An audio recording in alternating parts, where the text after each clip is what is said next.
Hello and welcome back to the channel. This time we were going to discuss the Weymouth bike leg. I'm out here at Ashridge House, just on a nice easy spin, literally just checking that the bike doesn't fall apart because it basically lives in Watopia at the moment. I don't really let it go outside very often, it's too precious to me, and I also hate cycling outdoors, which isn't really good when you're a triathlete. Nice house, eh?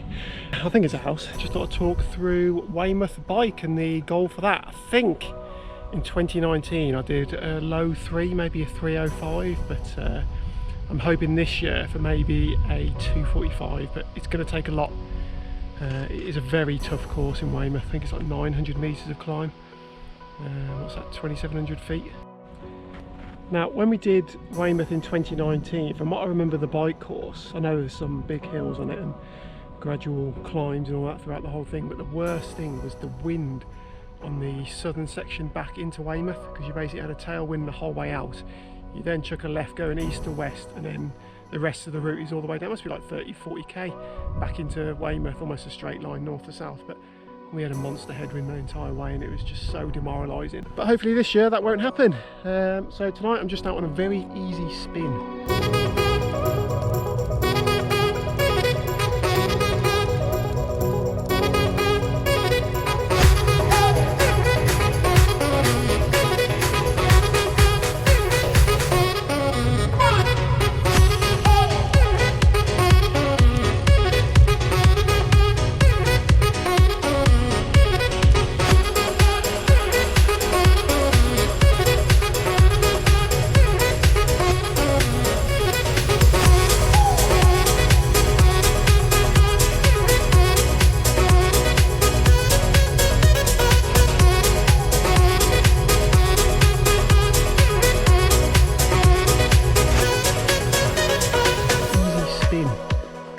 Around Ashridge, I'm basically just checking that the bike still works because it has been on the turbo for ages. It spends 99% of its time on the turbo in Watopia, so I need to check that everything actually still works, and I've already noticed some rather annoying issues that I'll need to fix because I'm planning on doing a lot of outdoor bike rides over the next week or so. So one of the issues I've noticed is that my bar tape is coming off, which I haven't noticed because it's normally under a towel when I'm on Zwift. What else? This thing's creaking like mad because it's my old bottle holder that I need to switch out. My saddle is hurting a lot because I need to switch over to my TT one. My bottom bracket is making a hell of a lot of noise when I'm out the saddle going up a hill. I think that's it. So yeah, fun and games.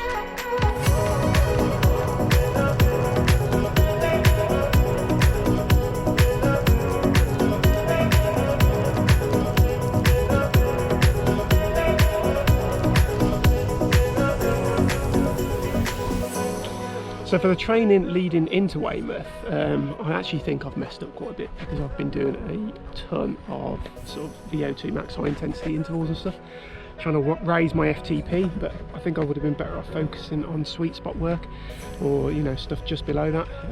My race pace is going to be around 230, 240 watts, so being able to hold like 260 for 30 to 40 minutes would have been really beneficial. But instead I've been doing loads of like 500 plus watts for 20. But now we're starting to chuck in a load of outdoor easy rides. This is the first one just to make sure the bike works, like I say. Slowly increase the amount of time outside. It's probably a bit too late. It is literally like 10 days away, Weymouth. I'm going to try and get on the bike every day, get those bike handling skills back up, get used to lowering myself into the aero bars, getting bottles out the cages, all that sort of stuff. Yeah, just getting used to like wind and all that sort of, you know, all the stuff you don't actually need to do in Watopia, like turning.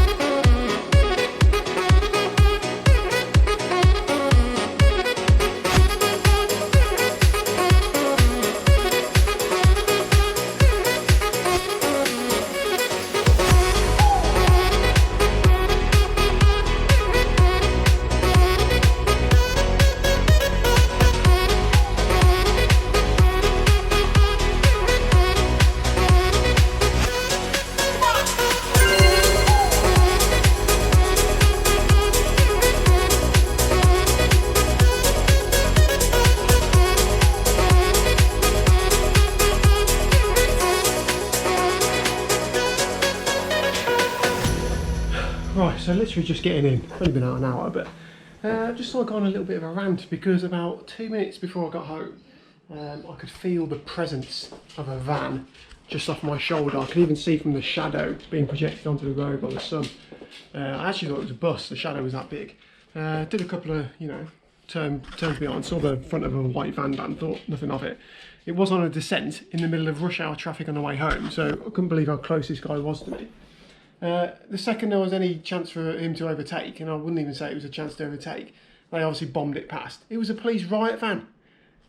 A bloody police riot van about an inch off my rear wheel, revving its engine on a descent during rush hour traffic. So thanks for that, whoever you were.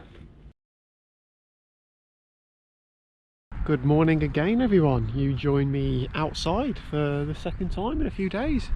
Lucky me. Anyway, I'm up at Dunstable Downs. I don't know how much you can actually see. It's a little bit foggy this morning, but the sun's starting to come out. It's very cold this morning, actually. I'm just out doing another sort of easiest session, but this time I'm focusing on getting into my aero position as much as possible. So I've got a nice little 5 kilometre stretch I'm going to do 2 or 3 times. Whole of it in the aero position, just getting used to getting in and out of them, sort of going over potholes, lumpy roads, cars going past, all that sort of stuff, getting bottles out. Yeah, just to try and get more comfortable in that position. But yeah, like I say, 2 or 3 reps of that. And also I'm going to go through what I remember of the 2019 Weymouth bike course, so we'll go into that as well. Come on then. So for anyone who's not actually done the Weymouth event before, the Weymouth bike course, wrecked it or anything, there's 3 hills.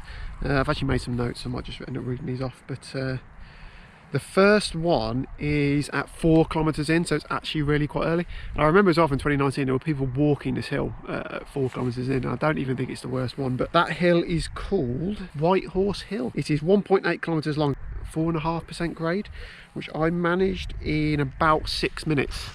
Unfortunately I didn't have a power meet back then, so I've got no idea what sort of power I got for that, but that's the first hill, 4 kilometres in.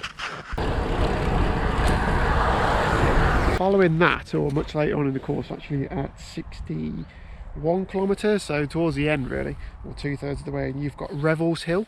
Now the full Strava segment is actually called Keep On Going to the Very Top, and that's 2.4 kilometres at 6% average, which I managed in just over 10 minutes. The actual Revels Hill part though is actually 1.2 kilometres at 8.